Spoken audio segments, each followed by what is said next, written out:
passing Rob. Hi all, I'm John Niparadny. Welcome to our seminars, and since about 1996 I've been a full-time freelance writer on fishing, and during that time I've written for Bassmaster, In Fisherman, all the major magazines, and I've also written 2 books. This one on fishing Lake of the Ozarks here at the seminar. It's only $5. What a bargain, you know. And it's all the local experts and the different patterns and the different sections of the lake, how to fish and all. This one was published by a publisher in New York, 101 Bass Fishing Tips, and that's what it is. It's 101 Bass Fishing Tips, all from my different stories. And this one's $12 here at the seminar. That's my spiel. I'll let Bass and Bob take over on his now. Give me that book. Which one? This one. I still use this one. I think Bass and Bob members, most of you already know me. I'm Bass and Bob, bassandbob.com, Fishing News Magazine, yada, yada, yada. That book right there is still, well, it was only a few years old, but I mean, it is so valid as a fishing reference guide for Lake of the Ozarks. You can just say, okay, it's the fall, and I think I'm going to be fishing in the Gravois. Oh, here's what, Guido Hibden or Dean Hibden or somebody says. I mean, it's awesome, man. I still refer to it. So welcome everybody to the seminar. Hey, we're sold out tonight, man. Look at all the people here. I was telling Marcus just a minute ago, I don't know if it's because we have Marcus here or it's because we moved these to 6:30 in the evening. So I look forward to everybody's feedback on that. Next week we have James Dill. What do you think, Marcus? I think it's a lot more the time. The time. It's the time, not the talent. Right. The best fisherman on Lake of the Ozarks has ever seen. So anyway, a couple of reminders first. We have our Summer Bass Sizzler, August 17th and 18th at Ozark Village Resort. It's a 2-day tournament, Ozark Village Resort, August 17th and 18th. So come and join us. Big payout. We have a lot of fun. Breakfast in the morning. Food at the weigh-in, all that kind of stuff. We still have we have our Missouri Invitational, which is fishing and golf championship at Old Kinderhook in November. We have some openings based on a few guys that can't make it again this year, Steve. So that's okay. But anyway, that happens every year. So if you're interested in being an amateur and have the chance to fish with Marcus Sykora and play golf with them and rub elbows with a lot of other pros from around the country, send Ben or I email, contact us through the website. September 30th. So as we've mentioned before, all of our seminars that we do here each week in August are going to be in the evenings. So 6:30 to 7:30. Next week we'll have James Dill. Week after that we'll have, my best buddy and best fishing guide on the lake. I have a lot of fishing guides here, so I shouldn't really say that, but my buddy who catches anything that swims, Jack Ugsa. And then the end of the month, one of Bass and Bob's favorite pros, Dirk Schleider. The Bass and Bob members love Dirk. Dirk is freaking. I love Dirk. Dirk is awesome. He's like the scientist of fishing, man. He just knows the stuff. So he'll be here at the end of the month. September 30th, we have a seminar on electronics. So that seminar on that Monday, September 30th, is going to be at Ozark Yacht Club, and we're going to have representatives from Humminbird and from Lowrance. And I'm still trying to get a hold of the guy from Garmin, but I know he's probably at Forestwood Cup. Forestwood Cup this week. So anyway, so tonight's seminar, I don't know that Marcus really needs much introduction. Marcus Sykora, 11 BFL wins, FLW BFL wins, second most right now in the entire country of anybody. Fishes Lake of the Ozarks. We're lucky to have him here at Lake of the Ozarks. All-American champion, FLW All-American champion. Just hundreds and hundreds of wins in tournaments here on Lake of the Ozarks. Always willing to share his knowledge and expertise. I'm sure we'll have a ton of questions from him tonight. And I do want to mention too, and I think a lot of fishermen just really miss this opportunity. Marcus is a State Farm representative, and I'm not just trying to push that business, but he helps us a lot. Help him. I can't even imagine anybody. When I moved here, I moved all my insurance from what I had in St. Louis to Marcus and State Farm, and most of my family who's also in St. Louis, and some folks in Kansas City and so forth. Marcus will take great care of you. He's personable as can be, and my God, you can talk fishing with him in addition to insurance, and he always has great wisdom on the insurance side in terms of what to do and when to do it. So Marcus, we appreciate you. Awesome. Tell us what's going on with the fishing here. Here's where I want to go. Yeah, what's going on with the fishing here at Lake of the Ozarks now? And then, because I don't know when we ever have the benefit of having you back, what do you anticipate coming up after all that? We got some good stuff going on now, but you know, we're gonna be seeing, you know, the fall, the end of summer coming up too, so start us off and we'll you bet, fire you bet. questions. Well, at you. thanks for everybody being here. It's kind of awesome, especially I love to see the kids. I'll tell you what, if you'll make sure that Bob gets your name, I'll make sure that I get you guys something, okay? A bag of crickets of some way, shape, or form, because that's the same passion that I found when I was on your all's age. So if I can help that, I'll be happy to do that. So thanks for the endorsement too, Bob. It's great to be here, a lot of friends and everything. So we'll get right down to the meat and potatoes. Oh, and also too, on the accolade side of things, you always got to remember net gets half. So a lot of those hundreds of wins, I was netting them for Bill. So net gets half. And recently Rob. Yeah, and Rob. Yeah, evidently so. Yeah, evidently so. I've been netting them for Rob too. So net gets half. So it's one of those things where I'll take that any day. But anyways, okay. So what's going on fishing? So August is a weird time of the month. It's one of my favorite times of the year, and here's why. You have the fish in a very, very consistent summertime pattern, which this year's been really, really different because we've had so much current, okay? So usually they'll generate a little bit of current in July, and the only reason that's kind of more of a power source for Ameren, but it's not enough current to break up what I call the thermocline, right? Where the good water and the bad water all come together, and that's typically where the fish want to be. So right now, with as much current that's coming through, there hasn't really been a real thermocline set up. Like for instance, we've been doing a lot of family boating and stuff with the kids that we've enjoyed on the weekends and whatnot. And if you go in the very back of the cove and you go swimming, you can find ice cold pockets. And it's because that water is constantly moving and nothing is really getting set up the right way. There's really no thermocline. So that's kind of got, you can see some of these places, the shad are already starting to get shallow and whatever. But under normal circumstances, let's say, August is my favorite time, one of my favorite time of the year, believe it or not, because you have consistencies. There's no new evolution of pattern. There's no new evolution of anything that happens. You have the consistency of the summertime exposure. So typically, wherever they go, wherever the bait goes, they're going to stay there for a little while. And the other thing that happens in August is I get really kind of tired of structure fishing and fishing out off the bank. And this time of year, guess what? It's what I call the split. August is the month for the split. Half of the fish right now will stay 20 foot plus deep, and they'll stay that way all the way through October. The other half of the fish will start making their way to the bank. It's called the split. I call it the split. August is the month of the split. And so what you're starting to see is like all of the bait for the last couple of weeks has been completely on the bottom. Okay, I mean on the bottom. And I went last week, I took a friend of mine for a half a day, and all of the bait is now 10 to 15 foot deep. And that's the start of that split. I don't know what causes it. I don't know if it's photo period. I don't know if it's water temperature starting to cool down. I don't know what it is, but I'm here to tell you in the month of August, that's the month of the split. And so whenever it goes to the split, what you can do is you can do a couple of different things. I might fish a rock pile out there in 25 or 30 foot of water, and then my next place I go to, I might flip a boat dock in 2 foot of water. So you get a whole lot of differentiations between the month of August. And then in August you also you got another moon coming, probably here in another week or two. And every moon that comes through, I believe, in this market area in June, July, August, and occasional in September, you'll get a brim spawn.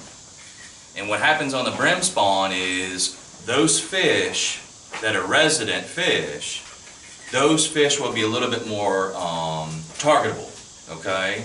So the shallow walkways on the backs of the docks, or maybe the isolated dock that's back in the pocket, something like that, those fish, those bluegill all go to the bank, and those bass sit on the dock and wait for those bluegill to make an erratic movement, and then it's the last movement they make. So that's kind of what happens on the split. And then, I honestly think, let me back up a little bit. My theory, none of it can be proved, just based upon hard work, calluses, and upsetting my wife, staying way too late past when I'm supposed to be home on the water. There's a couple scenarios. Number one, I think the fish in the back of the creek live in the back of the creek. I do not think the fish in the back of the creek on this lake have any idea there's a lake out there. I honestly don't. I think there's fish that live on the lake that have no idea there's a back of the creek back there. And then you have a whole other set of fish that are in between, right? I've seen fish spawn on main lake bluffs on this lake. And we've all seen fish spawn in the backs of the pockets. There's what I would call 3 different sets of fish. Resident, cove fish, resident lake fish, and transitionary fish. Those are the fish that'll kind of follow that bait kind of here and there. So here we go with the split, right? So we got the split going on. Those fish are going to stay deep. They're deep. They're on rock, they're on brush, they're on ledge, they're on something, but they're in there somewhere in the optimal water temperature range, which right now was somewhere in the 20 to 25 depth range for those fish for some reason, because they all wanted to be there. That's where all the bait was. Something was happening that was optimal there. Now you got the fish that are shallow. So remember, we got a bluegill spawn. We've been having one every single year, every single month rather, for all summer long. They're already resident fish to begin with. And then now you're starting to see, for the first time, I'm starting to see a threadfin migration. I'm seeing shad in places that have not seen shad yet. And I'm seeing bluegill in places where I expect to see bluegill somewhere close to spawning. So that right there are your two big differentials in the month of August for the split. Now here's the other thing that's important about the split. The split is the start of what your fall bass fishing season looks like. Everything in September, all your shallow boat docks, this is where you can start identifying. Right now, when you go pitching shallow boat docks right now, you'll be catching fish that I think are residents. In a month from now, you'll be catching fish that are residents plus a wave of migrators, right? That middle intermediary set of fish. You know, on the main lake, you got the deep ones. They're going to be deep, they stay deep, they live deep. Those are the same ones you catch on an A-rig in January, are the same ones that are there right now in July and August. Same ones. That's where they live, that's where they stay. So that's kind of what's going on right now. So in the fall, what I expect to have happen, here in the middle of August typically, we get our first real cool down. We've had a couple of cool nights, starting to get hot again. We'll go through this a time or two all the way through September, but we'll find a week or two where we'll have a lot cooler weather. And when we get that cooler weather, what that does is that kicks off that shad migration. I mean, you'll wake up one morning and you'll look out there on the lake and there's no shad, and then the next day you wake up and you can walk across them. And there's something that happens where all of a sudden the water starts cooling, and those fish that are in that split that come up, those are the ones that are moving. So anything that's targeted to them, if you look out in the middle of the lake right now, you can see fish chasing and actively pursuing fish out in the middle of nowhere. It's because those fish are living around the ones that have gotten shallow on the split. So that's kind of what's going to happen. You'll see that migration go through, and that's kind of what's up next as far as all of that goes. Okay? Does that make sense? Any questions about what I'm calling the split, or any more information that you want about the split itself? I got one. Yeah, go ahead, Steve. You got the tournament fishermen pulling in 4 and 5 and, you know, so many fish, and they take them to the bank, they weigh them out, and where do those fish go? Are those, you know, they go back to where they're comfortable, so they're doing that? Because I've heard, hey, let's go where the release point is and see, you know, what we can catch. And that's, you know, one of the things that have, you know, a pattern that has been, you know. Oh yeah, so it's like this. You know, once again, I think that I would love to see MDC do something more on their tagging pattern, or maybe reiterate some of that data just to kind of see it. But in all reality, I think just through natural attrition, you keep stalking an area and it's going to take, right? But I think a lot of those fish don't stay there. I really don't. And I think for some particular reason, those stocking areas, what's happened is Mother Nature has accommodated from a carrying capacity. So carrying capacity is a big buzzword in the fisheries biology side of things, because that's just what's ultimately deciding how many fish can stay there. If there's enough coverage, if there's enough forage, if there's enough all of the things that they need to survive in that area, they'll stay.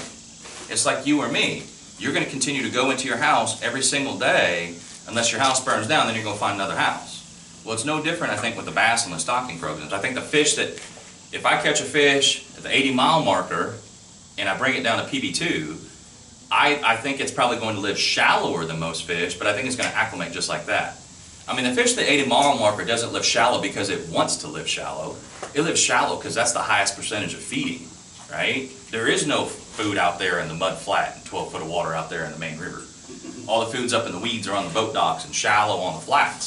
So that's where the fish is. I think if you take that fish and you let it go at PB2, I think it adapts immediately like that to the carrying capacity, and then it can kind of go everywhere. But through natural attrition, you keep dumping fish in one particular area, you're gonna have a higher percentage odds, there's no doubt about it. But that also doesn't mean that every tournament in the lake is gonna be won on PB2 point. Because I have fished PB2 point many an hour and have caught nothing, or what's even wilder than catching nothing is catching a lot of throwbacks. You know, non-legal size fish. So those fish have found a way to reproduce, way to thrive within a high density population, so the carrying capacity there is insane. That's why I don't know if I'm pro or against the whole catch and release boat, but that's a whole different subject for another time. But I think that does increase the odds, but it also doesn't mean that it means eminent. Like, we spend a lot of time in the glaze. I feel like Bill has taught me more than anyone could have ever taught me about the glaze, and I've learned a little bit about it myself. But I'm here to tell you, even in the events that we won in the glaze, it's not because we won them in the glaze. It's because it's like there's one rock out there on the ledge. There's one limb over here. It's not like because we're catching so many fish because all these fish are let go in the glaze. It's not like that. Sometimes it is. In the spring, you can see it sometimes because the vast majority of the fish want to spawn. So that's why sometimes you can go and you can fish the glaze in April and have the most unbelievable fishing ever. But like right now, I gotta be honest with you, I don't know if I'd want to make one cast in the glaze right now. You know, they're smarter, they're more adept, they're more, I think they're more finicky from that standpoint. I think they see more opportunities, more lures, more everything. So I think they get a little bit wiser, I really do, than some of the other fish. So that's kind of what I think about that. I don't know if that answers your question or not, but. Well, I was thinking about the split that you're talking about. Yeah. If you catch them on that type of area and then you bring them to the PB2 or whatever, are they going to go back to that split, or I mean, No, who knows? Yeah. Who really knows about that? I'd say I would guess that yes, if you caught a fish that was on the deep end of the split, I would think naturally it would have a tendency to want to seek that split again. Okay. It would want to stay and it would be more comfortable to that. You know what I'm saying? To that open water, where there's current, where there's rock, where there's bait. I think it would probably adapt to that a lot quicker, but I think it doesn't have to either, especially with the water temperatures right now. So, yeah, Bob. When you talk about that split, and now we're kind of moving into August and then into September, Yeah. I know that a lot of the greats like you guys, you're graphing these points and actually finding schools of fish and then fishing for those schools, but they're kind of busted up and not everywhere on those kind of points. When you talk about the split, if you were to go into a creek, not main way, maybe current related, finding them on your graphs and stuff, if you went into the creek, is there a concentration of fish that maybe you're in that split that might be on secondary points or alongside the dock? Yeah. Or kind of what would be your thought process about going into a creek right now versus main lake? Yeah, absolutely. So it's kind of interesting because I think, you know, the questions you're asking me are hard for me to answer because all I really know is the tournament aspect of it, right? And in the tournament aspect of it, it's your best 5. Right. I don't need to catch one every other hour. I need to catch 5 in 8 hours. And so it's like, it's different. So I'll kind of answer that in 2 different ways. I think if I was going to go into a cove and I was going to look into a split, I think what I would do, because a lot of times in some of these bigger creeks, they don't have that long run out bank, or they don't have that flat point that runs out there. But what it does have is it has steeper banks or rockier banks or something that's sheer bluff style. I think I would focus on the bluff for the split, right, for the deep split, and then I would focus on the pockets for the shallow split. Is how I would handle that in 90% of the creeks. You get in some creeks, you get in Ed's Creek, he's got a lot of flat points that run through there. You can look for some of that flatter stuff where the roll-off is and things like that. You can look at some of that stuff. But in a lot of these creeks, or if they're a shorter creek cove, it may be kind of pretty consistent, but there's always one piece of that creek that's a little bit steeper on that channel swing or something like that, or one piece of it that's got a flat pocket. I think that's where I would spend my time. Now looking, you know, I just want to say this because the whole entire world is freaked out about electronics. I mean, people think electronics are the cure to the world's problem. And they are, if you know how to use them. Yeah. If you don't, that doesn't mean that you can't succeed, right? So right now I'm running everything Bird. Bird is great. Their mapping system I think is the absolute best. But I'm seeing a lot of it right now like idling and idling and idling and idling. And you can do that. I mean, I'm telling you what, I've idled 3 tanks of gas out of my boat this summer, you know? But at the same time, you got to be able to catch them. And so don't get caught up into, wow, look at this, wow, look at that. Mix some of it in, or find something that you think, you know, the biggest thing that I think about grass with people that are fishing deep, the biggest controversy is they're not 100% sure what they're seeing is what they think that it is. They're looking for some sort of affirmation of, hey, are these fish? Hey, is that rock? Hey, do you think those are bass? Like, that's the kind of affirmation that you're looking for, and I'm telling you, the only one that can really solve that is you. If I find something that looks out there, maybe what I do, maybe I'm not afraid to have a 6, what are they, like 2 or 3 or 4, maybe even 6, I think they're a 4-ounce sinker, those big catfish sinkers. I'm not afraid to have one of those things tied on the end of my line to throw it out there to let it hit the bottom and drag it down through there to feel what I'm feeling. Like, why am I going to throw a 1/4 ounce worm weight out there to see if what I feel 25 foot deep is what I think it is? I'm going to grab a big old honking sinker. I'm not trying to catch one. I want to throw it out there and I'll drag it and see how it feels. And if it's big chunky rock, like I think it's big chunky rock, it's big chunky rock. If you're throwing out there and you see a lot of fish, you know, what I always like to do is I like to lay a waypoint on the fish, and then I like to grid it out, because I think what happens a lot of time, people say, well, there's the fish. Okay, well, let me try to illustrate this in a way. So let's do this. If all of a sudden we're going around a bank and the fish are right here, okay, you idle straight over them and the fish are right here, where's the transducer of your boat? It's on your back. So when you're going straight down the line towards the bank, you've hit them on a straight line. When you spin around this way, and so I'm going to lay that waypoint down. When you spin around this way and you go over, where's the transducer? It's on the back. So now all of a sudden, whatever your line was up here, if you hit them from that direction, now all of a sudden, the line's 4 foot off to the left of where you're trying to hit, okay? So I always grid it out. So what I mean by grid it out is I'll go this way, then I'll go this way, then I'll come back this way, then I'll go back that way. I want to lay as many squares over it as I can, because remember that cone's got about a 30 degree angle. So if you're in 20 foot, it's hitting the bottom at 6.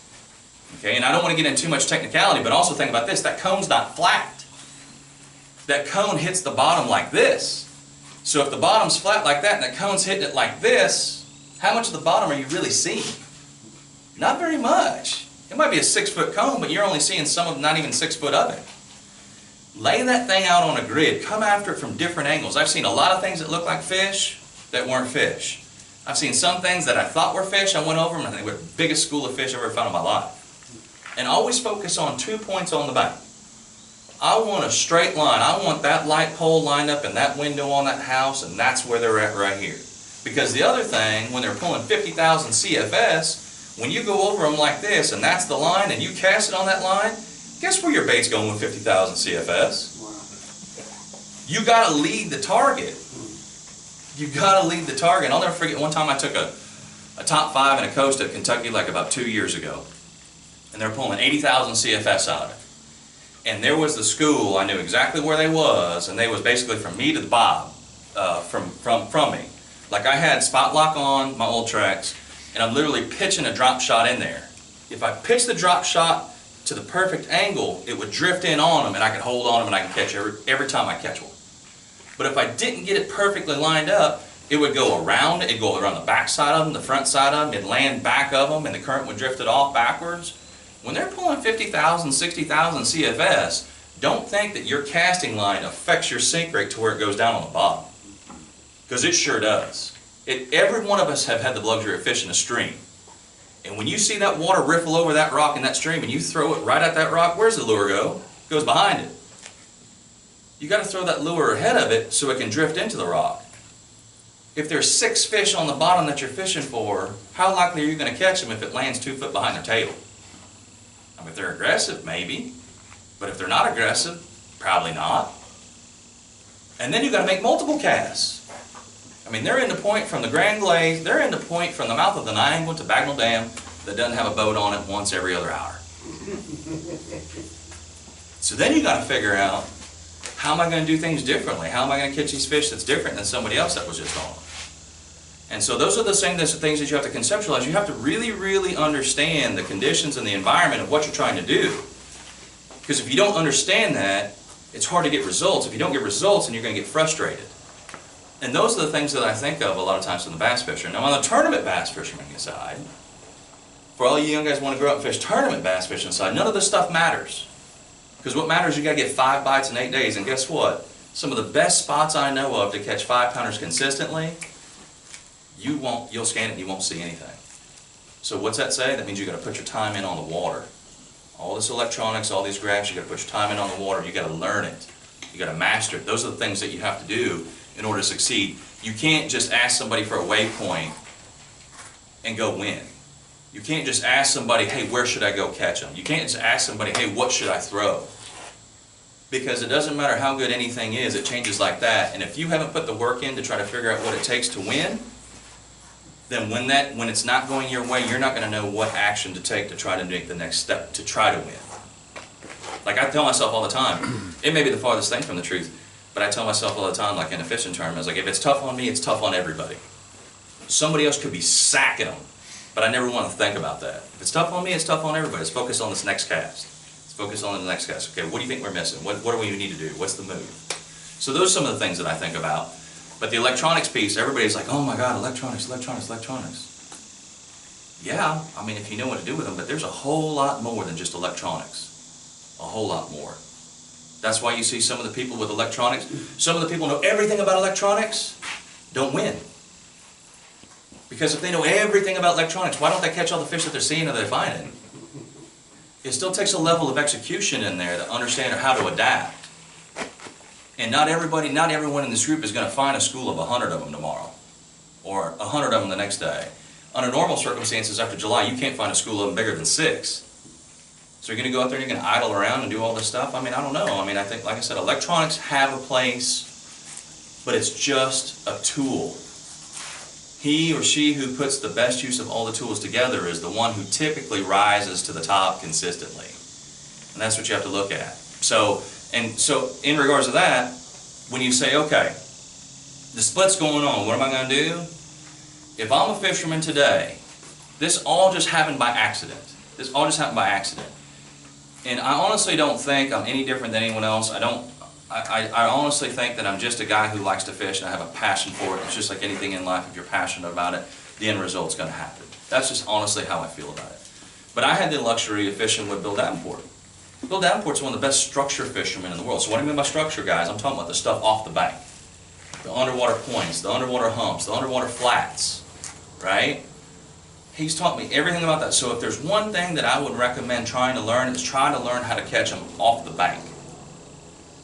Anybody can catch them on the bank, and they're only on the bank certain times of the year. If you can catch them off the bank, that gives you 2 options to use. If all you fish is on the bank, well, you're not going to go out there and fish because you don't know where to go or what to do. If you fish on the bank or off the bank, then what it also does is it will make you 1,000,000 times better shallow fisherman. There's a reason this one dock always has a 5-pounder on it. If some of the best dock fishermen in this world are, first of all, they're so unbelievably good. But I promise you that if you ask them to pick 100 docks, all 100 of those docks that they've caught 5-pounder plus fish on in multiple seasons and multiple years over multiple circumstances. And the reason is there's something that happens underneath that dock that makes it special. Maybe if you're good at structure fishing, maybe you can understand that there's a flat out here, but there's a drain ditch that runs through that flat, and that drain ditch supplies those 2 docks right there. So all the bait wants to get in there and it wants to travel through that drain and it wants to get to those 2 docks. What 2 docks do you think is going to be the highest odds of catching a big one? Those 2 over there. Maybe that structure is, maybe it's something simple like, hey, you know what, over here this is all silty, but right here there's a long rock ridge that runs out, and that rock ridge turns right in there into the bank.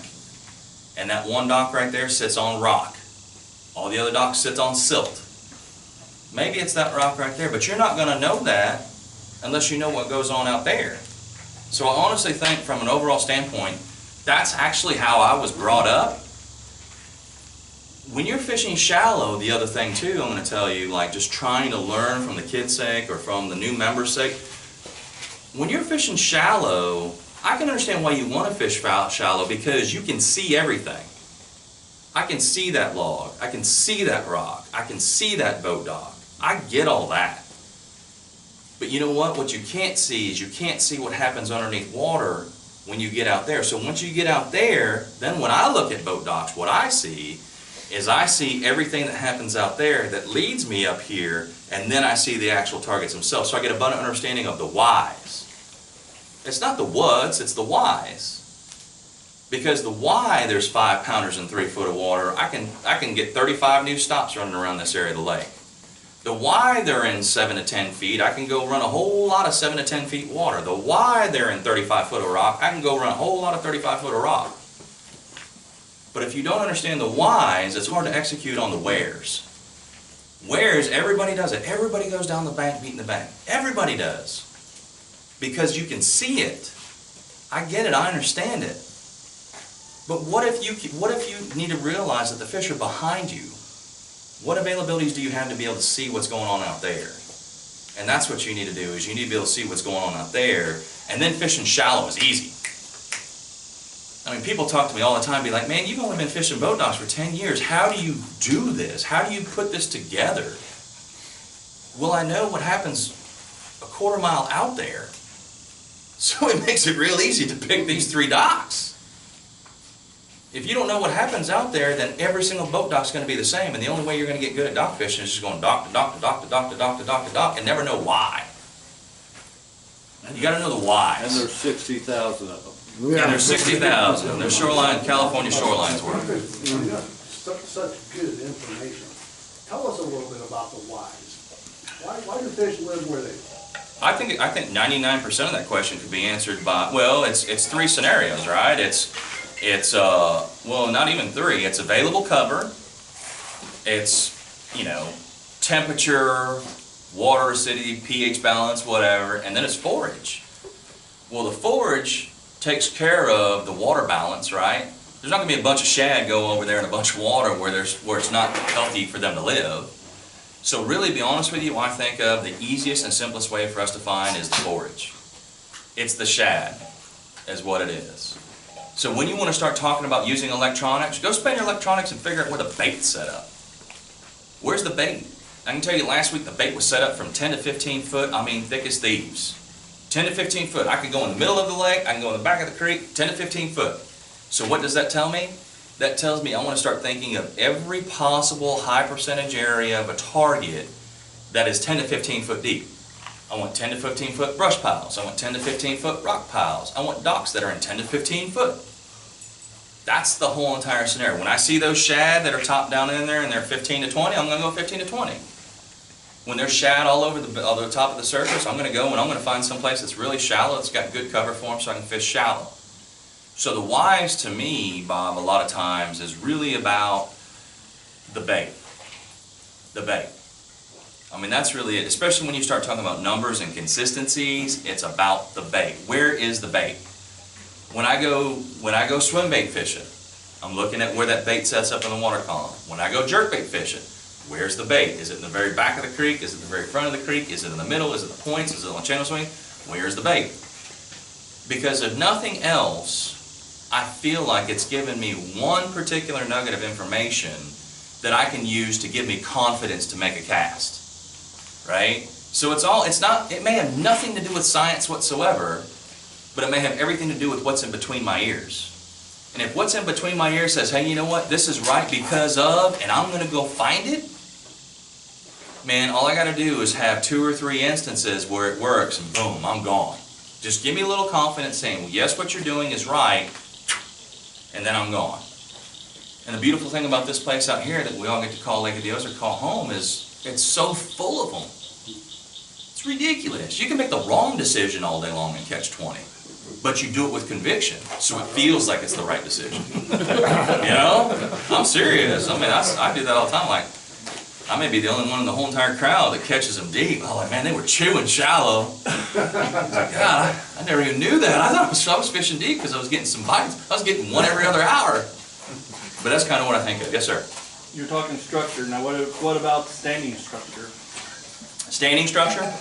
Give me an example, like the trees out in the middle and stuff like that. Truman, Oh, okay, yeah, yeah, Table rock. yeah. Oh, yeah, table rock. This is an easy one, a table rock. So once again, it's bait. I mean, because you've got standing structure that's in 30 foot of water. That's right. You sure do. Or 65 foot. Yes. Yeah, I mean, it all applies. how do you fish that? So, like, let's say, for instance, I fish on the table rock in the winter a lot of times, and a lot of times I'm catching them 30 feet over 70. And the reason why the 30 feet over 70 is because most trees in that particular area have to be 40 feet tall. Right. Right? So I'm catching them out of the treetops of these trees. But number one, when you go use your electronics, you can see that bait in there. And what I love about those trees, you can see, they look like, I call them Christmas ornaments. You'll see those trees, maybe it's a hardwood, maybe it's a cedar. You'll see those Christmas ornaments in there. So you're still looking for the same I'm looking creek channels? Absolutely. Creek channels, flats, down there, a big one is isolated. The fact that it's isolated, there I'll blow my screen up to like, maybe I'll shoot 120 foot. Most of the time I'm only shooting like 40 to 50 foot on my side imaging. But over there I'll blow it out to 120 and I'll just go right down the middle of it and it'll be tree, and all of a sudden I'll just hit a gap where there's no trees, and all of a sudden, boom, there'll be one tree, and then there's another gap. I'm gonna go look at that tree and see what's going on. Because the only reason, because that's where their next tournament's at, is at Table Rock. What month? September. September? Yeah, they get bad shallow in Table Rock too. Like, you'll see that gin clear water, and they will get, I mean, you would swear that you could see them underneath that boat dock. And you'll pitch a little brown jig in there or something like that, and it swims out, and they'll get bad shallow. I think the lake's a little high, but yeah. September is a big split month down there. Once again, it's about the number. Like, I know lots of people down there that catch them over the number. So maybe they're 30 foot deep. 30 foot over 50, 30 foot over 60, maybe a little swim bait, like a 1/4 ounce, or depends on how heavy it is. Down there, it's all about little baits. 2.8s, 3.3s, stuff like that. That's what you're gonna throw down there. And you're gonna count it down. So a lot of times what I do is I always, when you're using a swim bait, something like that, I want to count it down. So I may get the boat in 25 foot of water, and I might string out a string, and I just flip that jig over there, and I want to count how many seconds it takes to hit the bottom in 25. And if it takes me 18 seconds, then I know once I throw it out there, and I give enough slack line, once I know I throw it out there, I can count 18 seconds, that bait's going to be about 25, and then I can track that thing back to me. So if the fish are in 30 foot deep, I want that bait a little bit higher than their eyeball's on top of their head. Right. So they like to come up more than like to go down. So that's what I would do. I was really, really good at getting sink rate count, and then I would get that speed down. Is what I would do. Standing structure was different than. It's no different. Plain structure. It's no different. It's all covered to them, and they will set up on it the same way they set up on anything else. Absolutely no different. Any questions, guys? Hey Marcus, I got one. Yeah, what up, Ned? Okay, you wanted to see the bait fish, and I've done some articles with the pros on this. Yeah. How much bait fish do you want to see? Do you want to see gajillions of them, or do you want to see pods here and there scattered a bit? So let me ask something. Let me ask you a question. What time of year are we talking about? Starting now and in September? Yeah. Here's what I would say. If I'm seeing a jillion of it, I'm going to pay a lot of attention to how much they're getting worked over. When you see a bunch of them and they're all just flipping around everywhere and nothing's happening, I may not be interested in it, right? Because it's almost like, you know, too much of the same thing sometimes isn't as attractive, right? Steak may be your favorite food, but after your 31st meal in a row eating steak, you probably don't care about it that much. Sure. So I may avoid that situation. So when there's a lot of bait, I'm going to pay attention to what's affecting the bait. Like Wind, if there's anything attacking them, if there's any activity in those areas. But I can tell you this much, like going, like right now, when you're talking about bait like that, you're talking about getting shallow in the pockets and things like that. I love to see isolated clusters smaller than a car hood. And I love to see,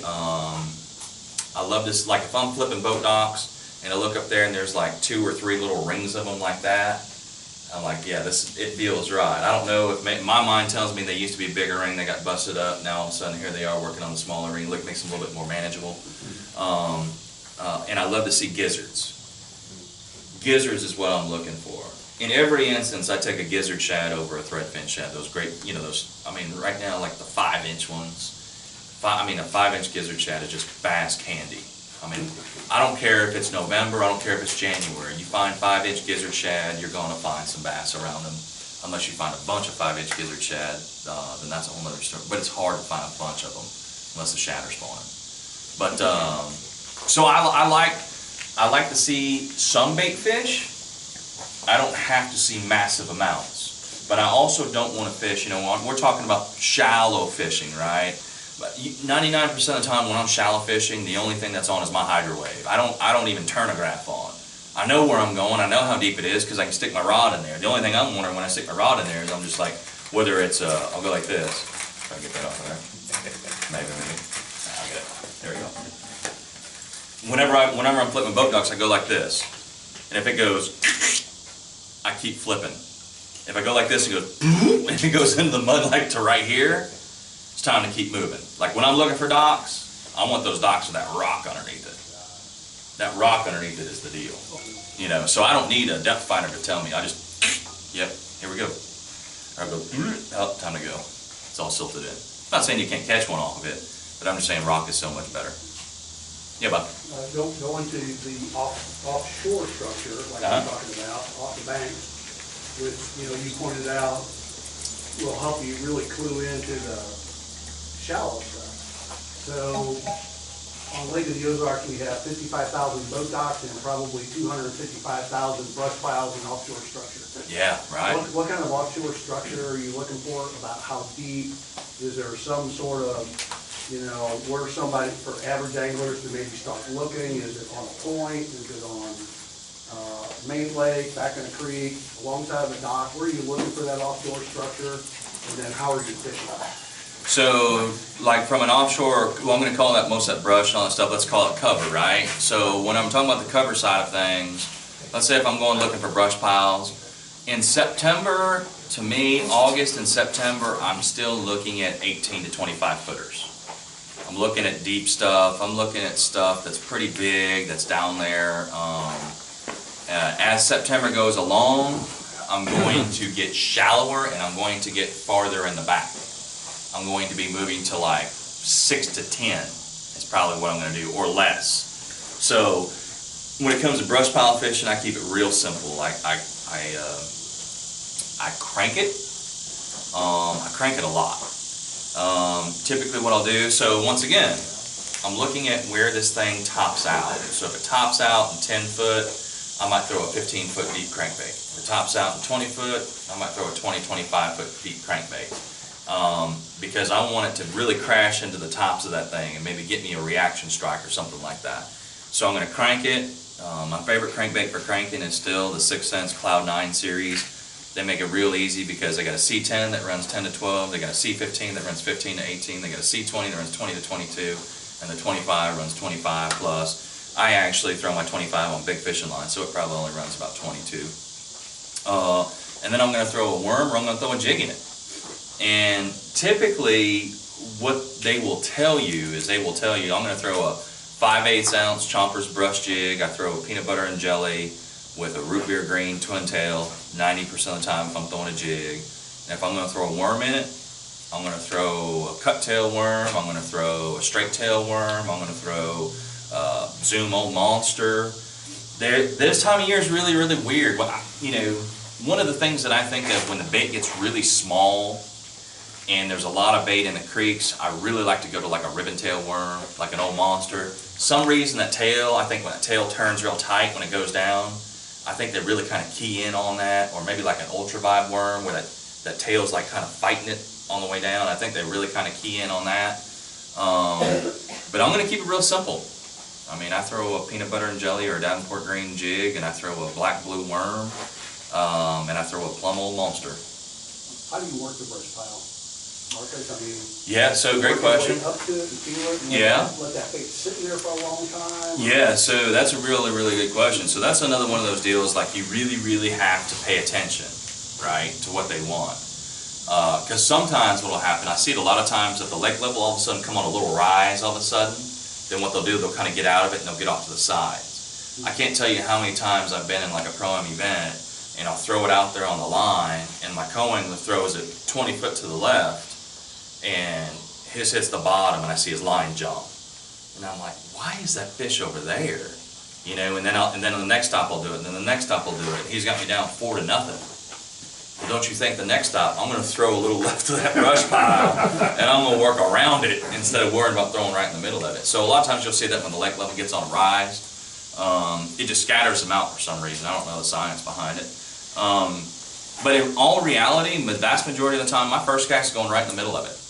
I'm gonna go right in the middle of it. I'm gonna throw the lightest sinker possible I can get away with. I peg my sinker, and the reason I peg my sinker is because if this is the limb right here, and I'm a shaker, I'm what's called a shaker, so a lot of times when I pick something up, I mean, I might remove that rod tip 12 times before it's moved a foot. So I want that worm, that hog, that jig, that brush hog, whatever, I want that thing to undulate on its way up, you know, like I swim it up, and then it gets up here on top of the limb, then I want it to fall back down. But if I don't have my sinker pegged, what will happen is the worm will get stuck like right here, and the sinker will go down there, and then that's how you get stuck, or that's where it's harder to kind of feel what's going on. So yeah, young man. Would you like a clear day or a cloudy day better for brush pile? Great question. So I've seen both, but in a perfect world, I'd probably take a clear day more than anything. I'll tell you what I like to do. I like to throw a worm or a jig in them when it's clear, and I like to crank them when it's cloudy. Is what I really like to do. I like where your head's at. I'm thinking about cranking some cloudy ones right now. But that's kind of what I like to do, you know. So that's kind of what I do. I just peg it and I just swim it up, and everything I do, that's what I do. I mean, that's just how I fish it. I don't know if it matters or not. I get my brains beat in sometimes, so I guess it doesn't really matter all that much. But that's what I like to do. In this time of year going into September, what are you looking for brush piles? What kind of depth and what parts of the creek or main lake or whatever? So I'd say probably right now what I do is I probably start in the front half, or I start halfway back. And then as the shad migration progresses, that's where I would get out there a little bit closer to the back half of it. I love brush piles on flats. I think the most productive brush pile is either on a point or on a flat, but I hate when I sink brush piles on a point, because then all of a sudden you get current in August, and every time you throw up there you get stuck in it. You don't even want it to be there, so you wish you'd pull it out. But I think I'd take points. I think isolated, points and flats. I love a flat next to a swing, so that channel swing. So if you got a big flat and that creek channel comes in and kind of turns on it, right? I like that piece where that flat's close to that creek channel turn, because those fish will set up and they'll live there. And when I sink a lot of cover, I like to think about sinking cover that's multi-dimensional. That brush pile halfway back, 3/4 of the way back on those big flats with creek channel turns, those will serve you amazingly well from September all the way to April. I mean, those fish will get in there, and that's kind of where those fish will live. And that's because the bait will get in there, and then some of the bait will go forward, some of the bait will stay there. And then on the way back out, all the bait that was back there will set up right there too. So it's just the perfect highway for coming and going. So I like multi-dimensional stuff like that. A lot of times you find a good brush pile in September, it's a good brush pile in March. A-rig, jerkbait, something along those lines. You just talked about putting structure in the lake. PVC, regular, trees, does it matter? Is it? I don't think it matters. I think it all works, right? I mean, I think a fish doesn't have any eyelids, so anything they can kind of get cover on. I've been told a lot of different things. I mean, I just use the cheapest, easiest stuff I can find, and that's typically wood, right? It's a lay down, it's a blow down, it's somebody's Christmas trees, you know what I'm saying, that they donated to something. It's something along those lines. I don't like to do the PVC side of things because I'm just not that, I don't know, not that serious about it. I mean, by the time somebody rigs up a PVC device, I could have first 10 sank on them. You know what I'm saying? But if I own my own private dock, where I was looking for some crappie forage and some things around my own private dock, maybe inside the cables, maybe I would consider doing that. So that way it's kind of one and done. But you got to remember, most of the cover we sink, we try to sink, between 125 and 150 brush piles a year. And most of that cover is good for 1 and/or 2 years, and that's it. It gets moved around by boats. One particular area, the gravel area, I mean, I've got 100 brush piles I sank there last winter I didn't even made a cast in, because it hasn't been the productive area for me. Now this fall, all those brush piles I sank, it could be where I win, but you just don't use them that often. It's hard to inventory them. You know, if I fished all the time, which I don't, surprisingly, but if I did, which I'll start more staying here locally than anything because of my kids and their age, but that's kind of what I think about, Steve. I'm going to take in a perfect world, I would take a 5-gallon bucket of concrete, and I would take a medium-sized hickory tree, and I would take a medium-sized cedar tree, and I'd have them both tied to that 5-gallon bucket of concrete. There it goes. Because I know there ain't nothing in this world is going to get that thing off the bottom, because it's heavier than hell. I know I got a hardwood tree for them to be able to get in it, and I got a cedar tree that's going to last forever for them to be around it. You see what I'm saying? So like in January, February, March, they want to be around it. In June, July, August, September, they want to be in it. And so there you got the best of both worlds. How do you inventory it? 150 a year? Electronic. Waypoints. Waypoints. Lots of waypoints. Lots of waypoints, yeah. About 3,000. Marcus, we have a lot of Bass and Bob members that are just like me, we're the average guys. Yeah. We've got fishing guides here that they're expert fishermen, but, you know, they have to put their people on fish. Yeah. Got guys that come down, you know, maybe every other weekend.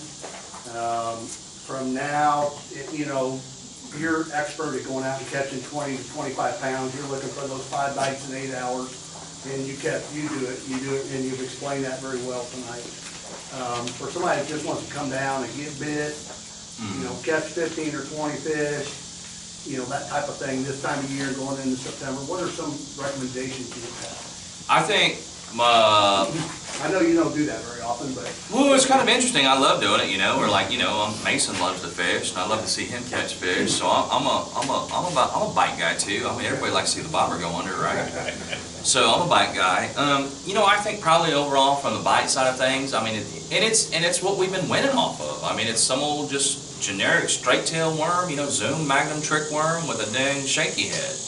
The difference is, I mean, we're throwing a 5/8 ounce head, that 6 cents 5/8 ounce head, and we're throwing it out there in 20 to 25 to 30.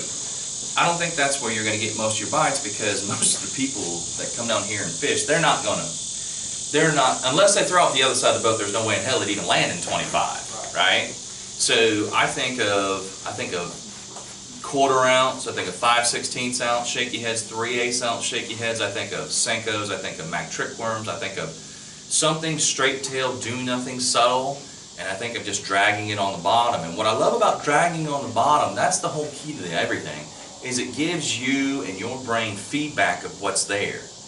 When you're dragging it and the bottom's smooth, and you're like, it's smooth, and all of a sudden it's like, in the rocks, you're like, oh, cool, it's a little bit rocky right there, and then it goes, thump, and then you catch one, you're like, oh, dirt, you know, pay attention, they want to be in the rocks.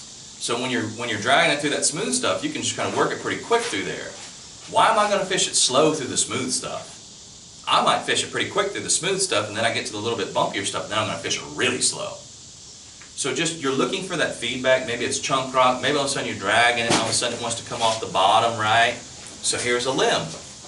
So it comes over the back side of the limb, and all of a sudden, zoom, and you catch one. Maybe they want to be in brush, right?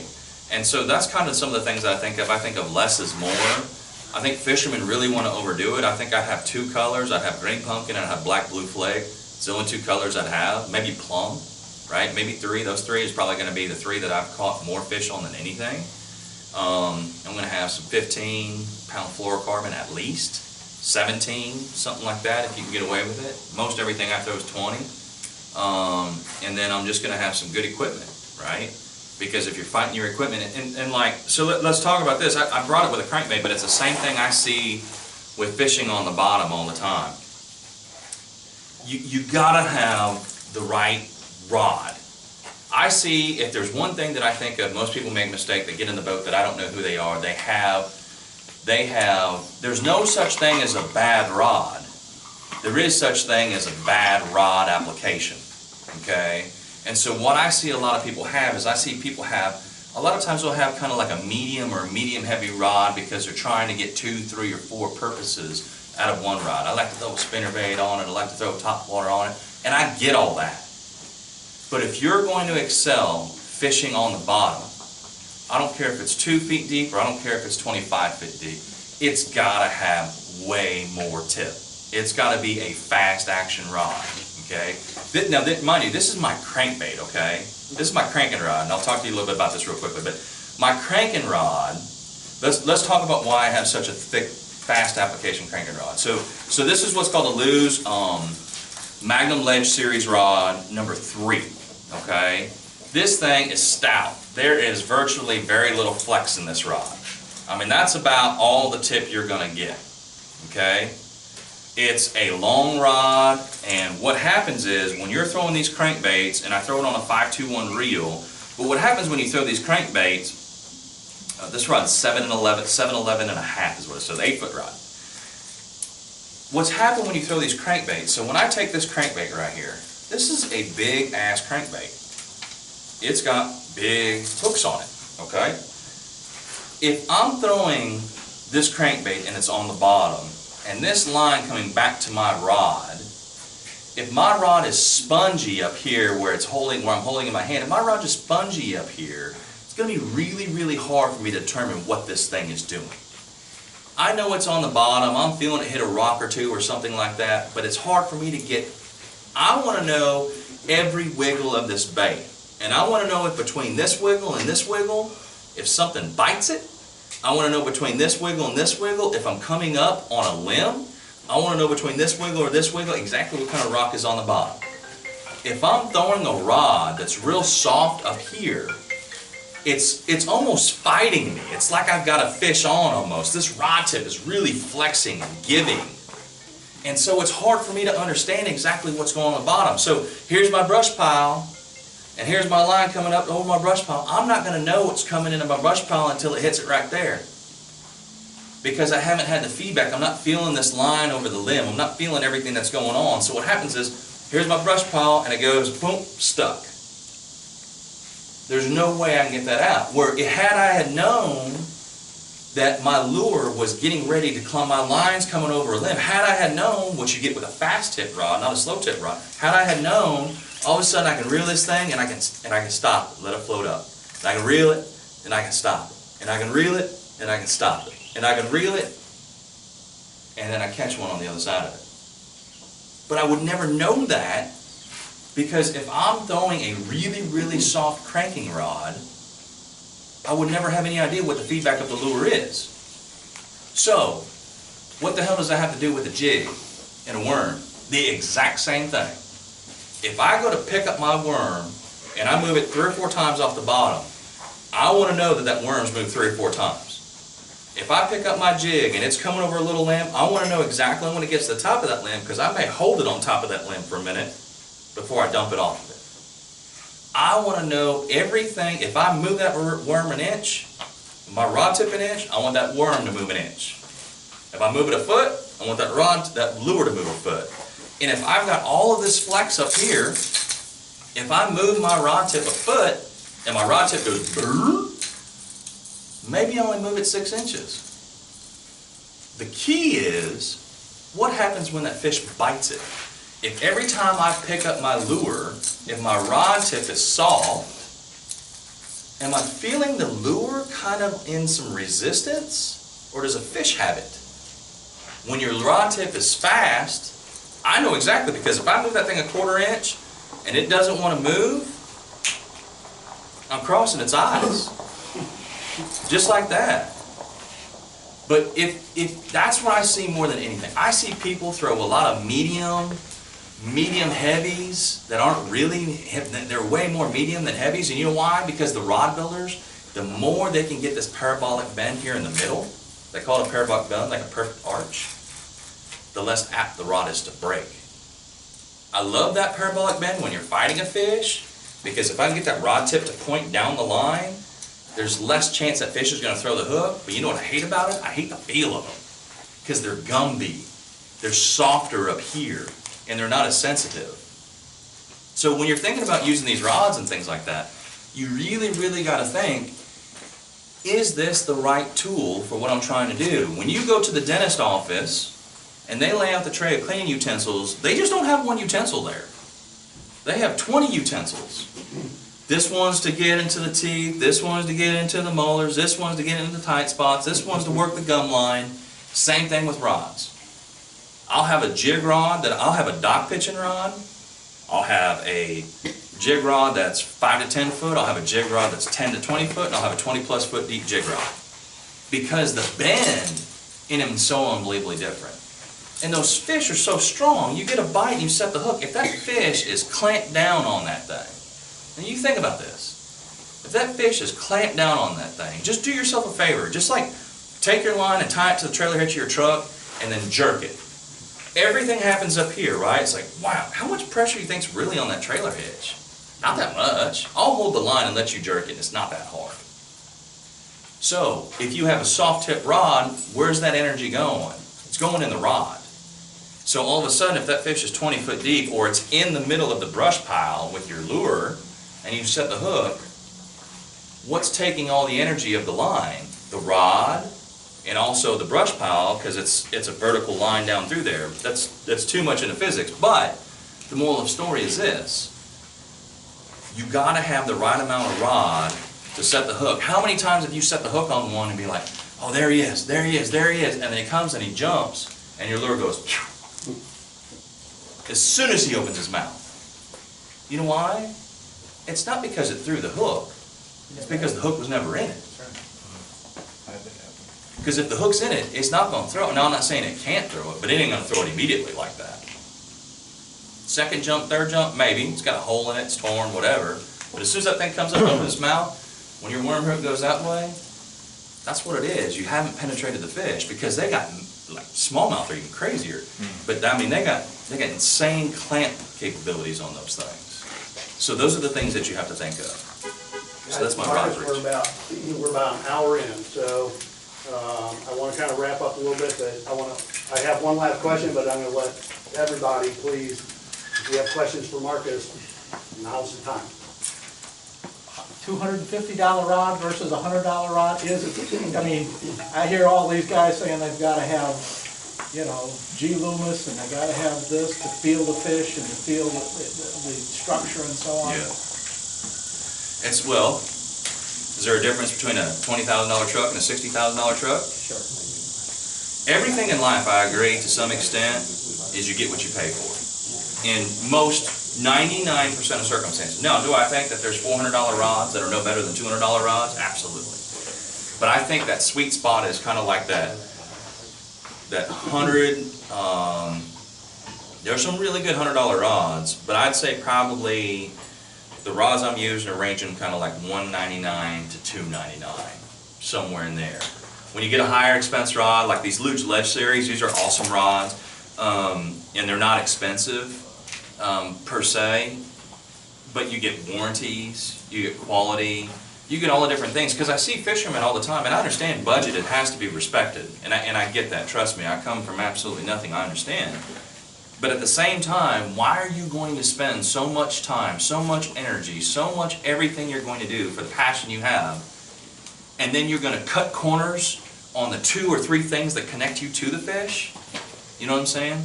I'd rather throw the $7 jerkbait than the $30 jerkbait to have a $200 jerkbait rod, or have good fishing line on it, or have a good reel. I mean, the line, and that's the line too, the line is what connects you to the fish. I see people like, I don't want to change my line, it's this, that, and the other, and then they break off 2 or 3 times, and I'm like, bet you wish you had a different line. So yeah, I think there's a difference in it. I mean, you just get a higher, what they call higher modulus of graphite, which is lighter, which also has a higher level of sensitivity. So yes, I think in the fishing rod and the fishing reel, I think there's a value band in there. Now, if you can't do it, Lewis has probably some of the best they have the best $100 baitcaster reel ever made. I mean, and they have some good $100, you know, rod and reel, or even some of their combos. You know, their combos are freaking awesome. But yeah, Steve, I think it's like pretty much anything. You know, I mean, I see it in rain suits. I see it in fishing rods and reels. I see it in electronics. I see it in bass boats. I mean, you're going to see there's a reason in today's day and age that something costs a little bit more. It's because there's some level of value it provides that something else doesn't. Is it necessary? No. But I'd rather have one unbelievable rod and reel combo than 3 mediocre ones. I can tell you that. When you 20. kind of hit on it before. Yeah. It's kind of a skill thing though too, is if you're just starting out, like my little guy here. Yeah. Having a $500 reel and rod. Right. You have no idea what you're doing with it. My dad always taught me when I'm shooting, it don't matter what kind of scope or gun you have. That's right. You can't hit the side of it. That's exactly right. Until all of a sudden you wanted to start shooting out to 300. And then all of a sudden that scope made a hell of a difference because the other one kept fogged up, right? So yeah, so I agree with you. There's a curve, like for the young kids and things like that, yeah.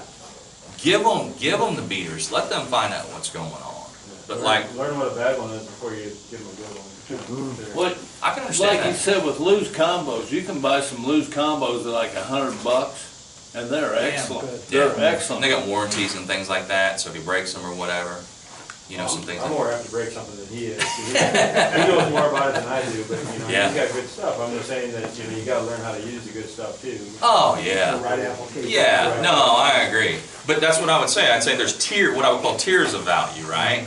There's tiers of value where you could, instead of buying a $49 rod and reel, you instead of buying the $29, you buy the $49, right? Maybe the next tier is instead of buying the $100, you're buying the $120. The next, you know what I'm saying? You'll kind of graduate through those tiers. But I can also say this. I mowed grass and cut lawn and did everything I could to try to own as many certain rods of one manufacturer that they don't make anymore. And still today, 25 years later, those are the ones I'm using because nobody has gotten that blank and that action right. So it's like, if you don't ever find that value or you don't ever discover what that value is, it could be something different, So. Different line for different applications, 20-pound test, 15, 10, any? Yeah, it's really kind of about the depth and the weight of the lures you're throwing. I'd say if you're throwing anything less than 3/8, you really want probably something in the 15-pound line or less. If you're going to throw these big baits, if you're going to throw big jigs, and chase big fish and have big rods, big reels, 17 to 20. I mean, I ordered probably 4 bulk spools of 1,000, 4 bulk spools of 20. I ordered 2 bulk spools of 17, and I ordered 2 bulk spools of 15. And I'll run out of those 4 bulk spools of 20 before I run out of any one of the others. It's just I just throw 20 more than anything. Sometimes when I'm flipping docks, I might throw 25. So it's different. That's a whole different deal. If you're not going to change the line, you can't throw a big line because it gets real kinky in memory. So you got to put like line conditioner on it and stuff like that, or stretch it out. Take your line, tie it to your trailer hitch, go across the parking lot, pull it, stretch it out. Especially if it's mono or fluoro, stretch it out and get it straight again, and then put it back on so you're not fighting it while you're casting and everything like that. That's a big deal too. One last question, Marcus, unless anybody has any questions? Just one more, Yeah. time of day. Is it, back in our cove where we live, we have about 20-foot water. We're starting to see pockets of shad, 3 or 4 pockets in there. Time of day, does it matter? It does matter. It does matter. And I've seen it all across the board this year. But I promise you, right now, they have so much food available to them and the conditions are so good for them that they are being absolutely finite on their feeding periods. I mean, you can catch everything you catch in 2 hours and never get another bite the rest of the day. Now, where it had been starting around 9:30ish, and then like the later in the day, seems like the higher the sun gets, the better it is. But yeah, it's fine. So like when you see all the night tournaments, they're not catching them as good in the night anymore, so that means they're probably feeding a little bit more during the day. But I can tell you that there's just a window that opens up right now, and it'll get bigger as the water cools, and as the current decreases, that window will kind of get a little wider. But right now, there's a conveyor belt of food for them. So they're just saying, not interested, not interested, not interested, and then they'll eat for a couple hours, and then they're like, wow, we're good for a little while. So it just changes, man. I wish I could tell you.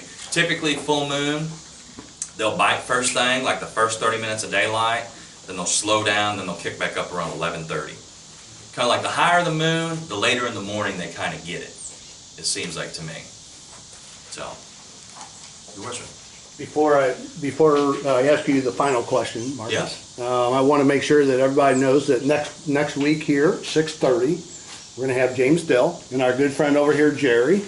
He's going to actually be bringing some pulled pork, so we'll actually have some pulled pork sandwiches also. So hopefully you can all make it.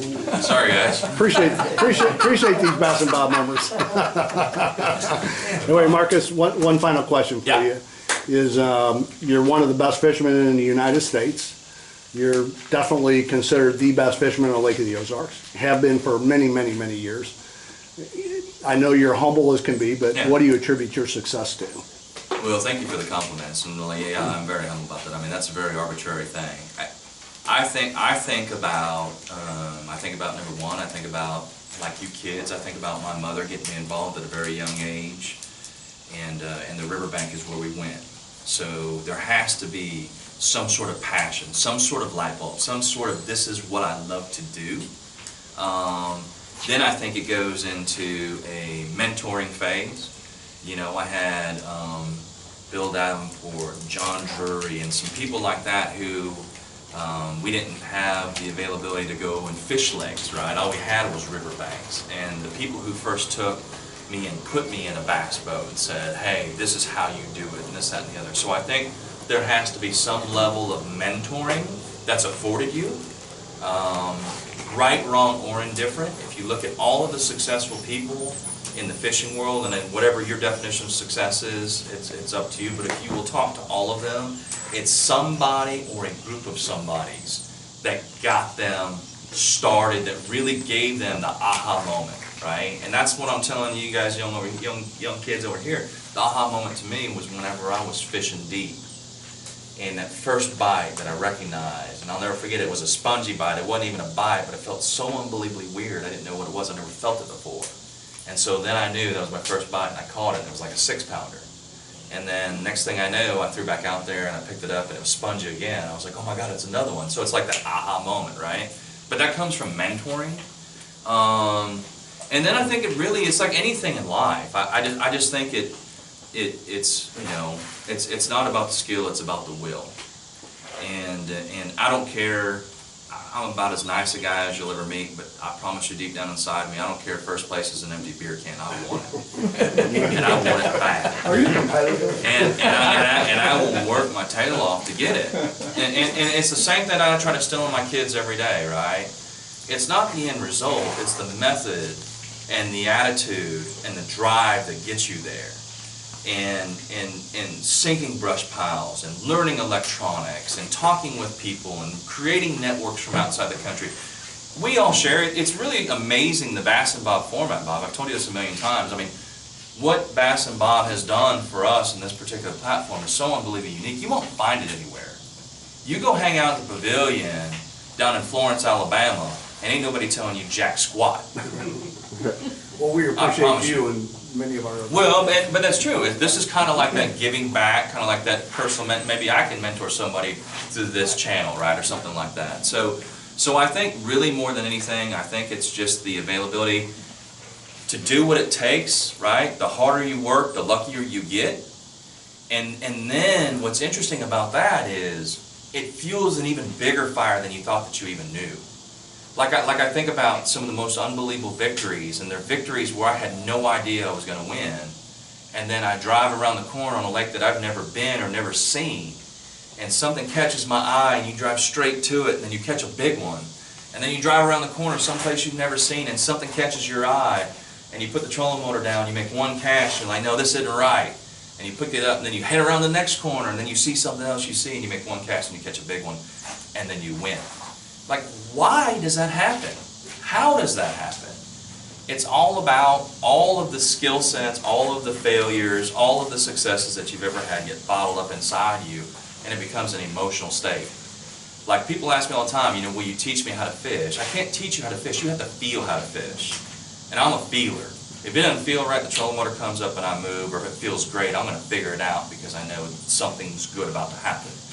And so all of those things came from somebody who believed in me.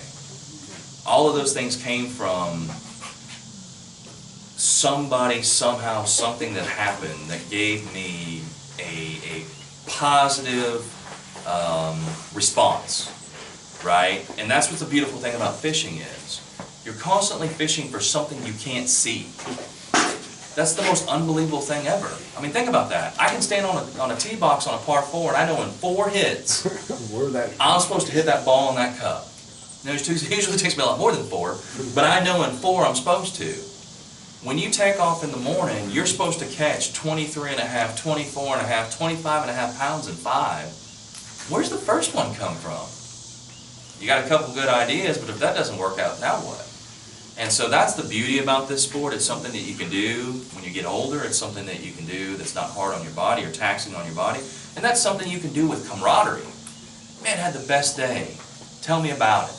And we can all adapt to it immediately. So there's just something about the sport of bass fishing that I've just been unbelievably addicted to, and it all started with my mom. Cool. So, long way to answer that question, but that's kind of what it's about. Congratulations on your success, Marcus, and continued success, and thank you so much. You're welcome.